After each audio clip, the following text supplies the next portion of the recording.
Hello again. Yeah, hi. Oh, sorry. Could you kill the visuals? Thank you. Hi, Brian Barrett, magician. Welcome to my show this afternoon, going out live across America. We've brought Brian on to talk about healing and healers using ET. I've just been sharing with him my experience with the healer in America and how I saw mother of pearl faced beings that did carry out healing on me, that did feel very real. Now we were talking to Brian, who was saying when we got rudely cut off about how that advanced extraterrestrials probably wouldn't come to individual healers, and he thought that it was probably Djinn. Could you go on from there? Yeah. I mean, I mean, if you pay the slightest bit of attention to sort of Djinn ecology, and you listen to the imams and the sheikhs, they tell you. Remember, they've had thousands and thousands of years of dealing with Djinn. We've really only had the Djinn since 1,001 nights, maybe a couple of hundred years. Yeah, these guys have known the Djinn for thousands and thousands of years, and the saying is this simple: if a magician is creating miracles, then he's working with a jinn. It's not the magician creating the miracle, it is the jinn. Yeah? Hmm. It's that simple. If you're seeing something which is extraordinary and beyond human capabilities, then logic tells you it's not a human doing it. Yeah. Simple. Yeah? Hmm. And you know, I think that's what you've got to, what you've got to sober up for. And the thing is you can tell yourself it's E.T., you can tell yourself it's Larry the Lamb. However, you know, the tree is identified by its fruit. And so essentially, if you have entities which are working with somebody, then essentially the only entities that I know that will work with you, one are angels, and the others, I'm afraid, are jinn. And you're more likely to get a jinn because your jinn, if you like, they're like the market traders of the occult world. They want the energy, and they are prepared to cheat, lie, steal, and do anything to get the energy. So if you're telling people that you're I'm not saying this is the case with this woman, but if you think of it from the way of the jinn want energy, they've got someone who believes you are something else, then they've got like access to your catalogue of people who want healing. They may heal them or they may not heal them, but I can guarantee you they will certainly draw energy from them. That's how they work. Right. So what I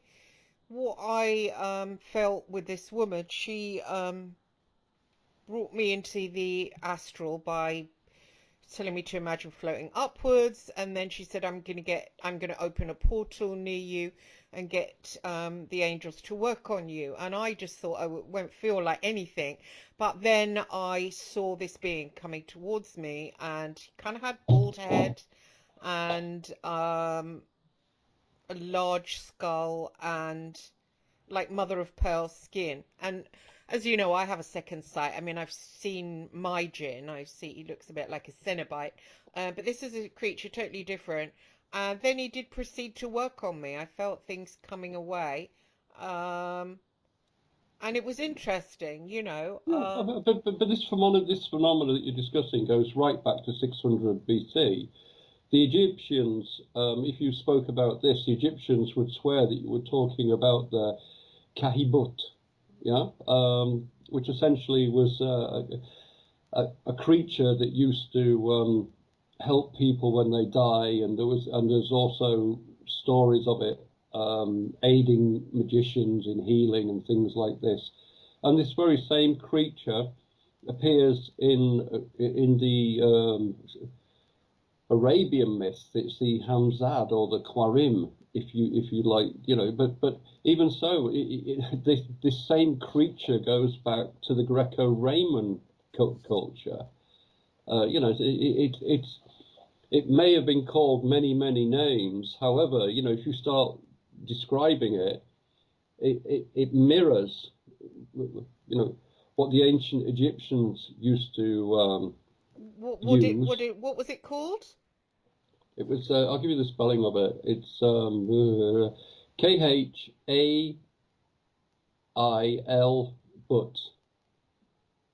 B-O-T? Yeah, B-U-T, B-U-T. Khailbut. Oh, does that creature look like Mother of Pearl? Mother of Pearl skin? I think it looks exactly how you want it to look, but it's a type of an entity which worked with magicians and also worked with the dead. However, the Hamzad, as we understand it from the pre-Islamic era, I mean, it's still here now, but the people used to work with the Hamzad, but like I said, they are creatures of energy, and they tend to take on the form that you give them. If we say look at the Djinn, and we look at, say, traditions, like we understand fairies, and we call them fairies. However, they have all the traits of Djinn, and one of the traits of Djinn is that they are hierarchical. There is kings, there are dukes, it goes all the way down the line. Anything that is hierarchical in structure will be Djinn in format. So what about the Solomon's Goetian demons? Are they Djinn too? Of course they're Djinn. Yeah, and Solomon, he was the king of the Djinns.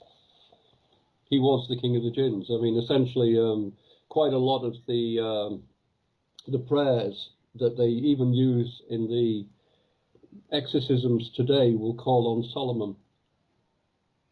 In the Mohammedan faith, they still call on Solomon. They still praise Solomon. Solomon was the king of the Djinns. I mean, that's how he built his great wealth. They're still finding things that belong to Solomon. Recently, there were some wells found that were dug by Djinn, and they know they were dug by Djinn because they're right at the top of a mountain where you just can't get machinery. Yet these wells are perfectly perpendicular, and they go into water. And realistically, people are not going to climb to the top of a mountain to start digging for wells.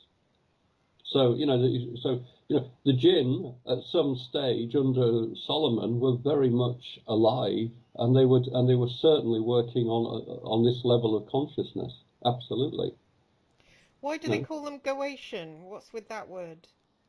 Well, it just means kind of like story book. It's like I've heard some people describe the Ghostcroatia as something completely different. It's not. It's the Goetia per se is a book. It's a book of usually some kind of spells and sort of demonology. Yeah, it's nothing to do with the astral or anything like that. It's a practice. It's a written practice which includes talking to demons. It's an ancient Greek word really, which actual root means sorcery or jugglery or something like that. It's certainly not a dynamic of being, as some people have tried to tell me. Actually, so interesting. So the woman doing the healing on me, if she was using a Djinn, and that was a Djinn I encountered during the time, and actually I felt better afterwards. It seemed to take away a lot of like dark energy that I'd stored, and there was a bit of soul retrieval with my aura. So does that mean I'm beholden to that particular Djinn?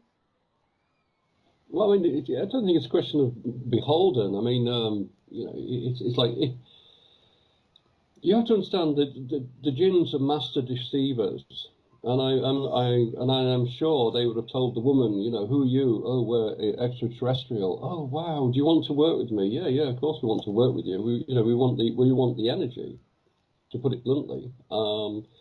They're quite mercenary when it comes to Djinn. Are very mercenary when it comes to energy, and essentially they can take the energy and give very, very little back in return. I think with all healing, it's not how you feel now; it's how you feel later. And if you don't really feel any wonderful change, or your whole persona hasn't changed, then realistically, what happened? Yeah, but I don't know. I'm not you. I mean, did you change immeasurably?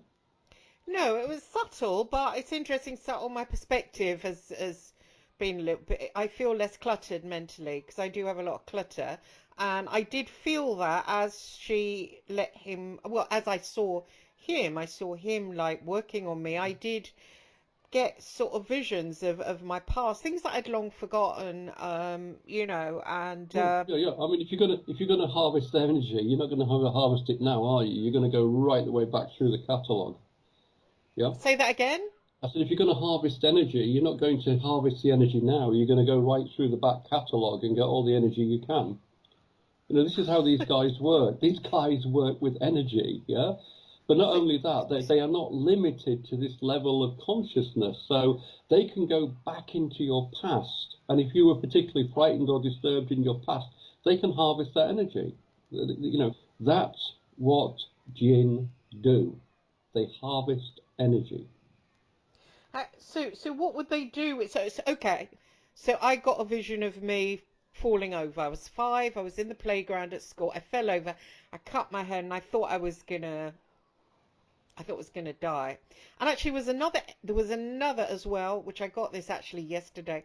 It came up when my father, adoptive father, used to take me back to the orphanage, supposedly to give them toys, but it was quite horrific because I thought I was going to be given back, and these children used to like claw onto his legs and his feet, and I was really scared. And I must have seen a baby that was injured because I got a flash in of that, had a scar down its head, and just the whole thing of being there was just horrific. And Well, yeah. so I recalled that, and then the Jinn supposedly took that energy off me. Well, it certainly took energy off you. I mean, the fact you can talk to me about it means that it hasn't been taken off you. It's not free from your memory, is it?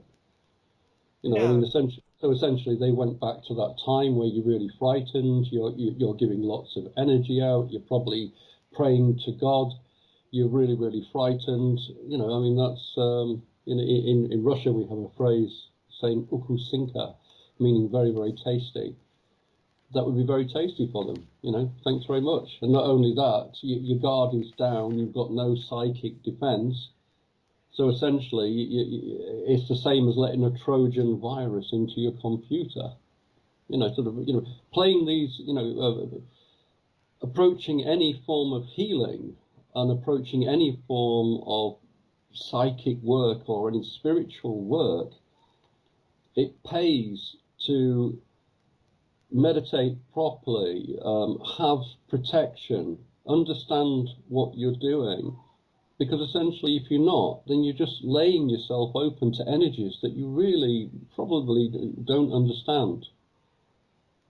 You know, that's how it works. You know, the Jinn have worked like this for thousands and thousands of years. They're very good at it. So there's quite a few people giving out healing, and it's the Jinn.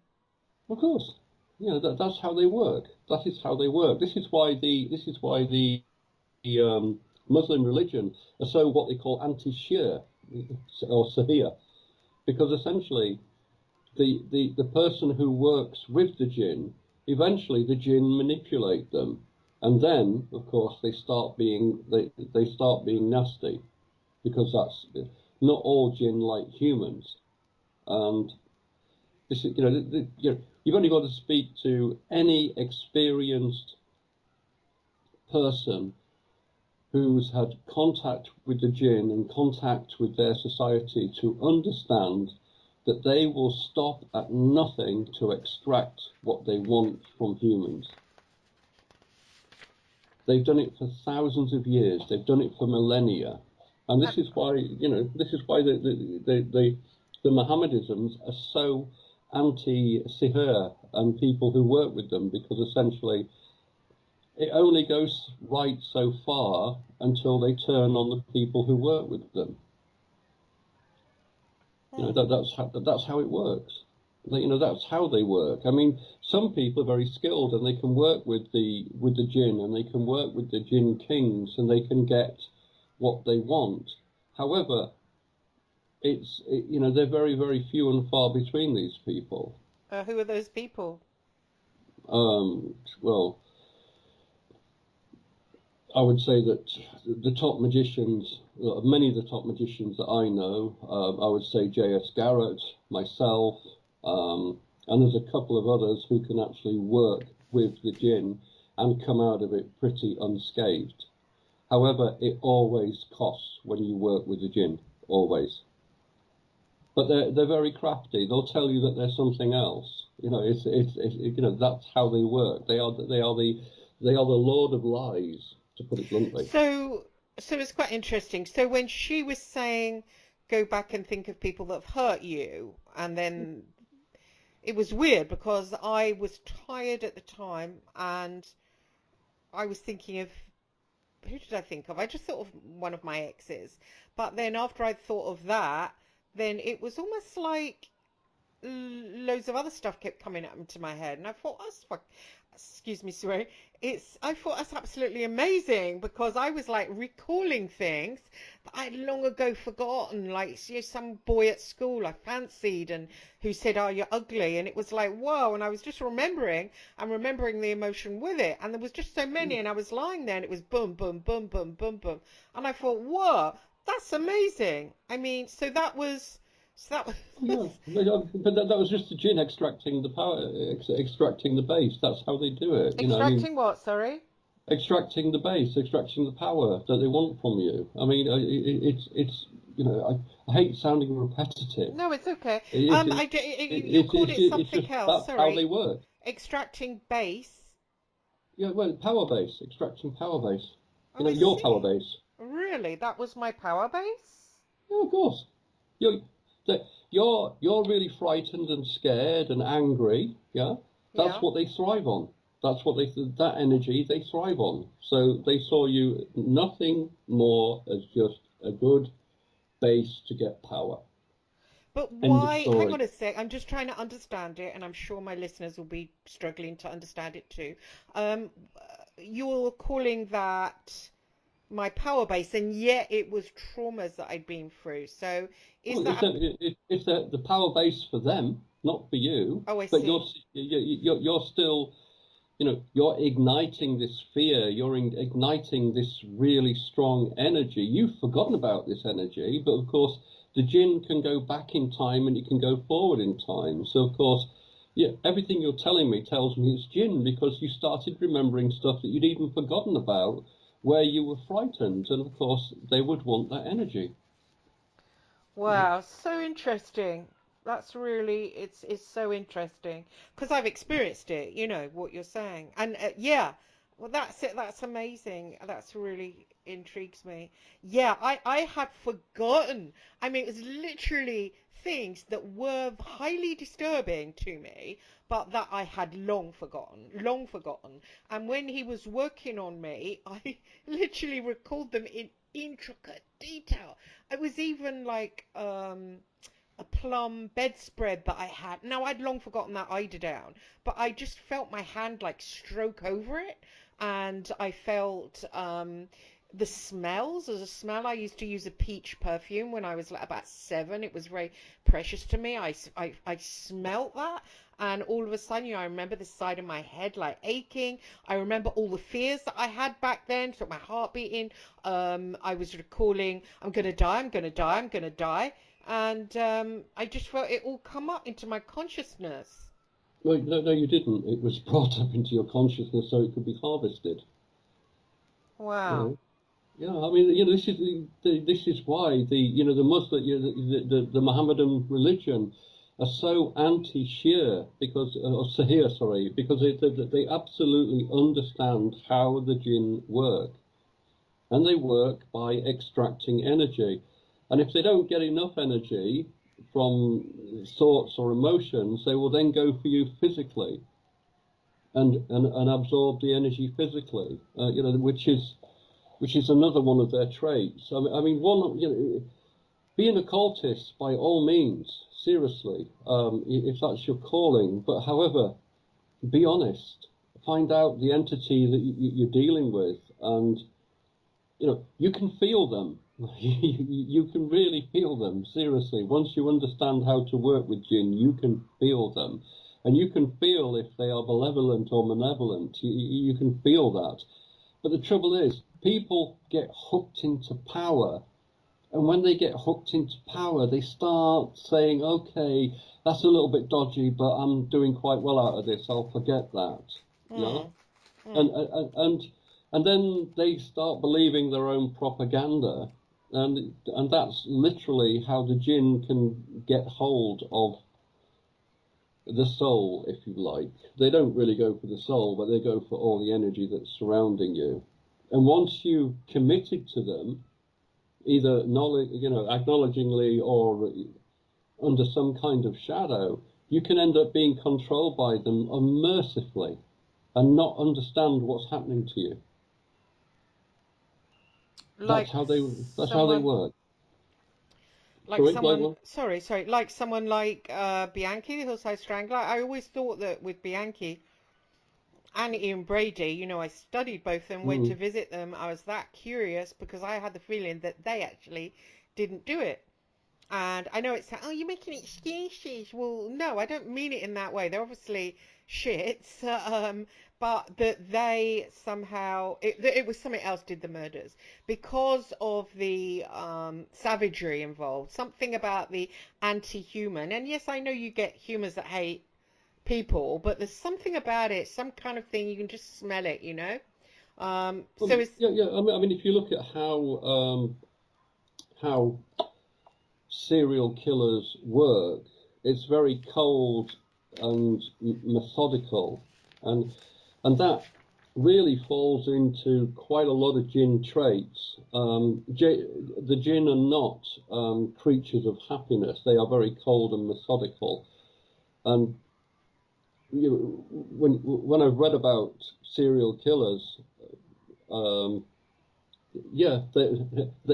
their attributes are very demonic, stroke Jinn, very, because they do this for years. It's not something they do for the weekend. Some of these serial killers go back 20 or 30 years before they get caught. Yeah.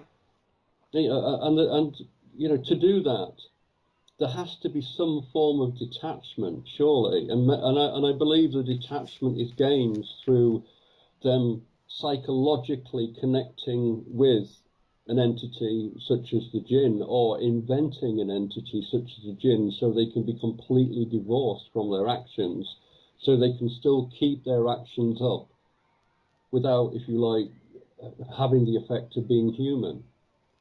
I'm sure that's a lot to do with it. I think as well that they have alters, they're shattered.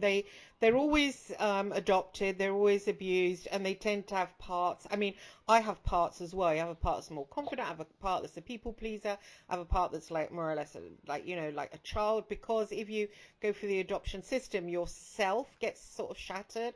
And I find, like, especially with Bianchi, I saw it that I know he mimicked alters, or you see him on YouTube mimicking alters. He mimicked that, but he actually has got parts, and so they can put a front face to it, and a secondary face. Like his eyes changed colour, which I've heard that Ted Bundy's eyes changed colour. I mean, Bianchi's eyes went from blue to dark brown, and I thought, hang on, I just noticed his eyes were blue. I looked again, they were brown. I thought, oh, maybe it's me, I'm tired or something. But it was like, and then I got the feeling that I was with something like non-human. It was a really weird feeling of like razor blades coming at me all at once. Well, yeah, absolutely. I mean, that's one of the signs of possession, is that the possessed person's eyes change. That's one. In fact, it's some Djinn masters. I wouldn't recommend this. Will attach a entity to a ring or some metal object, and one of the tests is that they stare into the mirror, and then they see if their eyes change, and if their eyes change, then they know the binding has been successful. So you're preaching to the choir when you're telling me that the eyes change, because essentially, once again, this phenomena has been known for thousands and thousands of years. But why did like someone like Brady, with him, okay, I sort of saw the mad part of him mainly in letters rather than in person, but it was like the person that did the crimes wasn't there. And I would think, it was a Djinn that used him. It's now sort of, gone, because there he is on loads of drugs in, a mental hospital before he died. Obviously dead now. But with Bianchi, it was still very much in him. And he had a lot of confidence in the way that he wasn't broken by prison. You'd think he was on a movie set when he strolled out, Well, yeah. I mean, obviously, this is, once again, this is the whole thing with the Djinn. I mean, it wants the energy. And obviously, if you've got one that likes to kill, then essentially, if you're still reasonably compos mentis, I mean, prison is a truly violent place where a Djinn that survives off desperation and violence would be very happy, to put it bluntly. People don't understand, people who are not from the Arabic culture believe that the Djinn don't exist. However, if you talk to even the highest educated people in the Arabic culture, they will tell you the Djinn exists. And what I'm telling you is what is understood as very real. I've seen it myself. I've seen people encapsulated and captured by Djinn. I've even experienced it myself. I've been attacked by Djinn. So we're dealing with a phenomena that at the moment science cannot explain. However, something like 95% of the people in the Mohammedanism religion believe that the Djinn exist, where in the West they believe the Djinn is some kind of blue creature, where in reality, the blue creature of Robin Williams has nothing to do with what these entities are, to put it bluntly. So with Bianchi, you mean his Djinn is still hanging around? Of course, if he's not drugged up and he's in a very violent environment, he can probably even get an opportunity to kill. So of course he is going to keep feeding his Djinn, isn't he? To put it bluntly. Yeah. So why should it leave him? Why should it leave him? And the fact that he may be even in pain himself is also a payoff for the Djinn, because it gets the pain from him and the pain from other people. It's a great place for him to live in prison, I would presume. Oh, I see. His crimes, they were odd. There was the first part of his crimes when he was 17, where he got, which he hasn't been charged with, where he got girls with the matching letters of their names. So the victims were Wanda Workovitz, I'm saying the names wrong, like Christine Catchman. So their first, like you, Brian Barrott, their first name matched their last name. Why would the Djinn have done that? What would they get out of that? Well, that would be gematria, yeah. Essentially, everything is gematria, and gematria is used all the time. I mean, for example, if you look at VW, the VW car, essentially that breaks down to 666. So so gematria is quite common, and if you know how to use gematria, then you can get more esoteric power, if you like. You can get more occult power. Obviously, the Djinn have been around for thousands and thousands of years, and they will understand how and what gematria they will need to get the maximum energy for their fiendish plans. So what's gematria again? Gematria is where the letter has a numerical value. Okay, and so essentially, That's why you'll often see letters reversed, because essentially it reverses the value of the number. How do you spell Gematra? Gematra? Something like that. Let me just check for you before I drop myself in it. Gematra.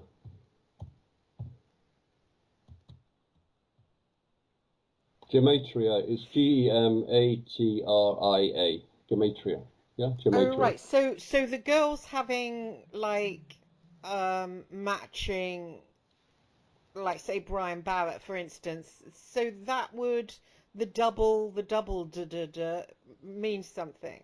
Yeah, it would be a double valuing of numbers, but I mean, the whole gematria thing is you know, you have to be an absolute expert on it. However, you will find that the Djinn will be an expert on it, because essentially it's, you know, it's what they use, because essentially, you know, when something is attacked or when something is used, it always falls into their gematria. I mean, that's literally, you know, it's their roadmap, if you wish. Right. And so he then went into he went down to Los Angeles and he met up with his cousin, and then he started what was known as the Hillside Stranglings, where girls were they had electric, just a warning to my listeners, I'm going to say some horrid things, so if you don't want to listen you need to turn off right now. He got an electric lamp and put it to the middle of their hands and tortured them with electric, and then connected them up to the oven, and where they breathed in the oven. Oh, when he'd finished that, he injected them with bleach, and then he threw their naked bodies on the hillside. Well, both cousins. I think it was mainly Bianchi, actually. Um, he was only 25 doing all that. It was really busy over a period of 6 months. Like I said, you know, it's all about torturing and hurting people. Once again, it's not killing somebody cleanly, it's killing somebody over a, you know, protracted long time, which once again, you know, you're harvesting energy. A creature such as the Djinn that hated humanity would be quite happy with his hosts killing people over a protracted time, because that's more energy that he can suck from the victim, to put it bluntly. And why use gas? Is that like the air we breathe? Like, no It's, one. it's just another ploy. I mean, it's just, you know, it's just something else to distress the victim. It's, you know, he's not interested in killing them cleanly. He's interested in really dragging out the process so that his entity can take all what it wants from the poor victim. What about leaving them naked on the hillside? Was that to distress the whole town? Well, I'd imagine once again it's to keep a level of fear, which once again his Djinn could feed off. So Hmm. essentially, if he's not killing, people around there, especially young women, would be in a state of fear, and that would obviously be, you know, quite nice if that's what you like to do, if you like to feed off fear. Lots of people being frightened is quite a good thing for you. This is this is why, you know, occultists spend years meditating and really controlling your emotions. I mean, this, you know, there's an old saying, as above, so below. There's pictures of people who can stand in front of charging elephants, and the elephant will calm down because the person who stood in front of them is also calmed down. However, if the person runs, then the elephant will kill them. And this is a very important thing for anybody to understand if they're going to be an occultist. You have to be so in tune with your own pleasures and fears, because when you do meet an entity, you have to be calm, you have to be strong. Because if you're not, it will just eat you alive. And you know, and like I said, this reflects into normal life as well. If you're nervous and skittish, you will be attacked. If you're confident and you are centered, you're less likely for something to happen to you. So, of course, these creatures want the victims to be in a state of chaos, because then they're easier to manipulate. Right, right. So interesting. What I find interesting is when they, get caught. Everyone's like fascinated, like oh, the killing cousins and all that, and they blame the older one who was 45, the younger one, Bianchi, was 25. Of course, the whole thing came from Bianchi, who had been killing before. I think he had a hypnotic effect over the older man who ended up the trial not saying anything. And I think people become so fascinated by men like that because they're like, wow, that was because it's so shocking and so like huge, so big. Well, well, yeah. I mean, but the thing that makes it big, as you know, you're in the newspapers. If it bleeds, it leads, so to speak. Yeah. Yeah, but it's shocking to go and drag girls off the street, gas them, inject them with bleach, and then fling them naked on the hillside. It's something that humans that I picked up about serial murders, Yeah. and just some Yeah. of Yeah. them, it's something that humans don't really do they? Because Yeah. it's so Hold like, on, hold on, Christine. sorry. Humans are vile. They're Oh, that's absolutely true. Yeah, vile. yeah. I mean, look. Under President Obama, look how many people he threw drones at. Yeah. People were asleep in their bed and drones were crashed into their houses, killing them. I don't. I think there's a very dark, macabre side to all humans, which is fascinated by, if you like, killing people. I mean, we've only got to look at warfare per se, and it's absolutely vile. I mean, I just think, yeah, we all know like really quite powerful men, Hitler, whatever. There just seems these like little serial killers. When you meet them as well, they're like unassuming. They do little jobs. They're not powerful in life. I think what we're shocked by is it's someone so powerless. So when they come, it's like this little grey person that nobody really gives any heed to, and that the crimes are sort of so vividly coloured, and so they're dark, obviously, but it's hard to reconcile one and the other. It's hard to sort I, of. I think you have to understand serial killers. I mean, for what I've read about serial killers, I mean, I read Robert Kessler's book and Tom was it Satchman's book many years ago. I mean, they fall into sort of like organized or disorganized for what they can work out. However, the organized ones are very slick con merchants. They will pull you into their, if you like, their confidence very quickly. And when you're in their confidence and you relax, that's when they kill you. They're a kind of a super predator, if you like. Whereas the But disorganized ones just go out and slash people's throats and usually I with hear the you. The ones I met were organised, obviously, until you know, Bianchi got caught. But what I'm saying is, it's not the human them that did that. It's something that they're hosting. It's not well, them.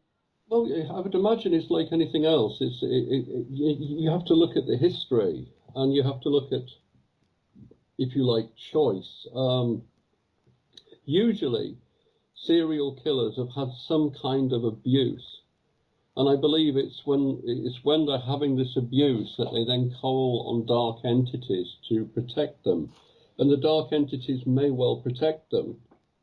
However, once they're in a stage where they can pay the entity back, then the entity will want his pound of flesh, so to speak. But essentially, we either consciously or unconsciously, call these entities to us. And once we call these entities to us, it's then very much up to us what we do. However, if you're a very damaged person who's been, beaten and thrashed when you were a child, you'll probably have some kind of twisted revenge going through your mind. So a creature, an entity telling you how to get this revenge is going to be music to your ears. However, we do have choice. We do have choice. And the entity is only as powerful as we allow it to be.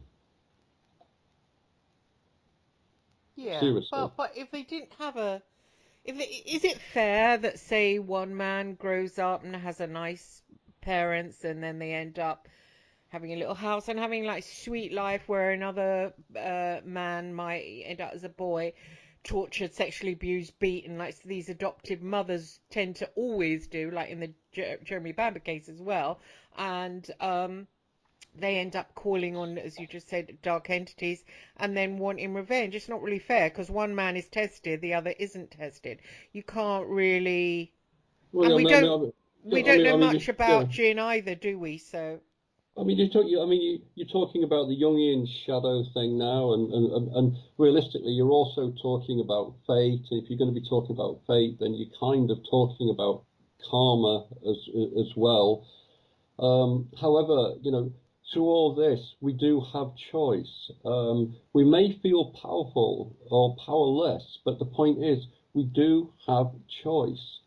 And it's very difficult, I know, that like if a child is beaten to sort of death by some hideous monster of a mother or a father, what choice do they have? One could probably argue they have little choice, but the choice there remains with the father.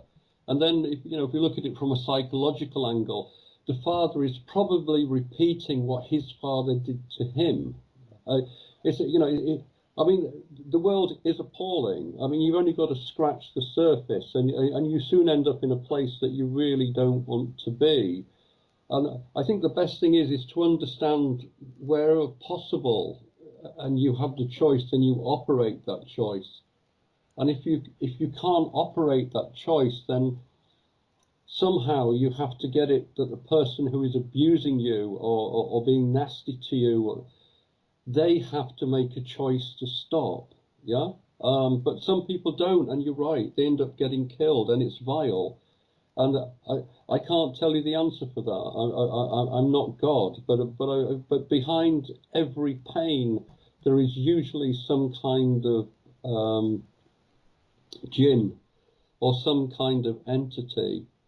And realistically, it all goes down to education, also spirituality, and understanding what it truly is to be human. And I feel that as we're getting nearer and nearer to the sort of end of the, to the 21st century, if you like, it's going away because we're losing the skills that the ancient philosophers taught us, and because of that, we're becoming less enlightened and more base. However, we still have choice. Either the person who's beating the child to death has a choice, or as the child gets older, it has a choice. But unfortunately, that choice can only be made on the basis of really strong fundamental education and really broad philosophy, things which are not taught anymore. And if we don't teach them, then entities like the Djinn and dark entities will just have a field day. They can take over because they will give to the people their morality, which is unfortunate. Yeah. What, so just to close up, thank you for that. Thank you for coming on as a guest, Brian, again. I'm sure everyone enjoyed you. Regarding my healing by the healer, so what should I do? Do I have to Well, I mean, the question you have to ask yourself is, have you fundamentally changed? Yeah. Well, I didn't, I found it, I suppose, cathartic to remember those things that happened to me, and also when she did the soul retrieval, when she asked him to work on me by calling back parts of me, I did seem to feel like different parts, and I did have Okay, memories of what? but you can feel what you want, but has your life changed? Not right. I think my mind feels less cluttered. Maybe because I relived all that stuff, so I felt somehow I could let it go. But one would presume if you've had your soul and your mind balanced, then you would be a stronger person, you would be more committed, you'd be able to manipulate things to what how you wanted it to be. I mean, that's essentially being a magician. A magician, or somebody who is very in tune with themselves, can pull another reality into their reality. And essentially, if you're meeting higher level beings, then one would presume that at the very least, you'd be able to change your immediate reality in some way. Yeah. And has that happened? Not really. So one can presume that although the healing you had on one level was quite, if you like, mind altering, in reality, you're still in the same fixed place. You still got the memories that you had that disturbed you, and in reality, some Djinn sat there with a big fat tummy thanking you for all the energy that you've given him or her. Do I have to cleanse it out of me or say any words or what? I mean, this is the trouble. If a Djinn comes along and kicks out another Djinn, then you've got the Djinn that's been kicked out. So the Djinn that you've kicked out is gone, but the one that's kicked you out, you've got. Yeah. So so the thing really is to understand that to find that balance within yourself, one doesn't need to go to entities. You have to go to the part of yourself which is, if you like, the pixel of the universe, and understand that you are connected with the universe, and you can find that universal balance within yourself, because you are a pixel, but you are also the universe. When one is dealing with entities and demons, we break away from that pixel reality and we form into their reality, which is very different from the universal reality. That's why the Muslims talk about the area called the Kaf, where this is where the Djinn and their victims are always taken to, because essentially it's not part of the universe. Where if you talk to adepts, they always talk about how this one pixelation of yourself is part of the greater pixelation. And once you understand that, you reach what is commonly called enlightenment. Yeah, no, I hear you. So I should get my Djinn to actually, come to think of it, it's quite interesting. You just made me recall a dream. I did have a dream that night that there was someone, and there was a man, and he was acting like I was his prisoner, and he was following me around my consciousness, and I turned and thought, what? I said, what are you doing? And then she appeared as well, and she said, it's okay, and then tried to sort of wipe my memory by just kind of throwing water through the side of my head, and then I woke up and I kind of forgot really what had gone on, but that was interesting. So, do I need to get my Djinn to get rid of that Djinn, or should I leave it? I just have to finish off quickly. Well, I would really concentrate on meditation and sort of like linking to what is the source of you. Remember, anything that changes is not reality. The only thing that is constant throughout your life is you. So realistically, you want to meditate and go to the core of what is you and cleanse everything out from the middle. If you're pulling something into you, then essentially you've stopped being the pixel, and you're now connected to a world that you may not necessarily want to be connected to. Oh, I see. So, there is no quick fixes. Yes, you can use a Djinn to get something, but it will cost you. You have to be an expert. No, You have to understand. what I'm saying is, do I have to? I mean, what's the cost to that healing that I went through? Do I have to do anything? Am Well, I like I said, beholden to her Djinn right now? well, realistically, you have to understand where you are in the universal layout of humanity, and understand that you are this indestructible pixel which is part of the universal whole. You need to meditate on that strength, build that strength up with you, and remove anything that is alien to you being part of something which is absolutely amazing. And you can do that, and you do that through meditation by understanding that anything that moves or alters into your life is unreal. Once you find what is not moving, then you are finding what is real. And when you find what is real, you are finding true power. All right. Okay. Well, I'll try and do that. On that note, I'll end the show. We're just coming to the end now. I've got my sun lamp booming in my face, and I think I've got to turn it off. It's giving me a really bad headache. Well, thank you for coming on, Brian. That was awesome, and see you next week, hopefully, with some more advice for everybody. All right. See you later. Have a good day, and namaste. And you, and thank you very much, Brian. It's great having you on again, as usual. Bye bye. Take care, and thank you everybody for listening, and I'll see you back here next